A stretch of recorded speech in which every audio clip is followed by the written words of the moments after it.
Happy Tuesday, everybody. I'm Amanda Head, the Hollywood Conservative, and this is your Hollywood Minute. I apologize for this past week not putting out any videos. It was kind of an unintentional week off. Life just got very, very crazy with the podcast, and then I had my nephew in town, and then my husband and I left for a long weekend, so it was just one thing after another, and I wasn't able to put out a video. But I'm back and ready to attack, and let's talk about President Trump's possible VP pick. So there are a lot of people out there who think that President Trump is going to announce his VP pick tonight because he has a rally at his property, at his Doral property in Florida.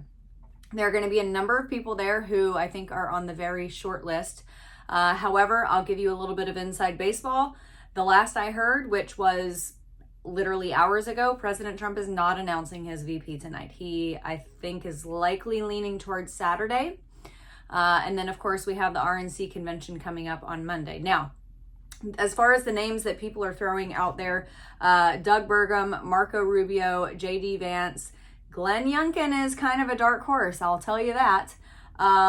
Tim Scott and Ben Carson. In my opinion, the people who are rising to the top are J.D. Vance and Glenn Youngkin. I know, seems strange. And there are actually some other people who were, maybe still are on the short list who have not really been talked about, who, if at some point I am able to talk about that, or if someone else beats me to the punch and puts it out there, you might think to yourself, I never thought about that person, but yeah, that would make sense.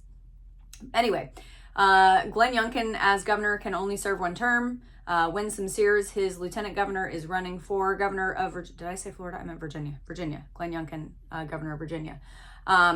But he might be a great person to pull onto the ticket. If he could pull Virginia over for Trump, whoa, that would be incredible. Virginia hasn't gone for a Republican for president, I think, since 2004. So they're due. They are overdue, in fact. J.D. Vance, I'm cool with.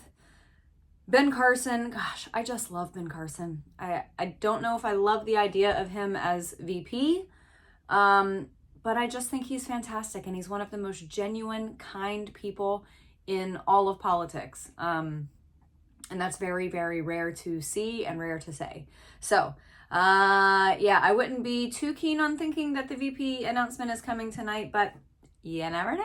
I guess we'll be finding out soon. All right, everybody, head over to your podcasting platform, whichever one you use, and download Furthermore with Amanda Head. We put out an audio version of the podcast on Monday, Wednesdays, and Fridays. And then on Saturdays, we do a video version, which is what we call Small Business Saturday. And we highlight wonderful God and country loving conservative companies throughout this country, and it is well worth your time. So Furthermore with Amanda Head, and then head over to My Pillow. Use my promo code Hollywood. I'll see you tomorrow.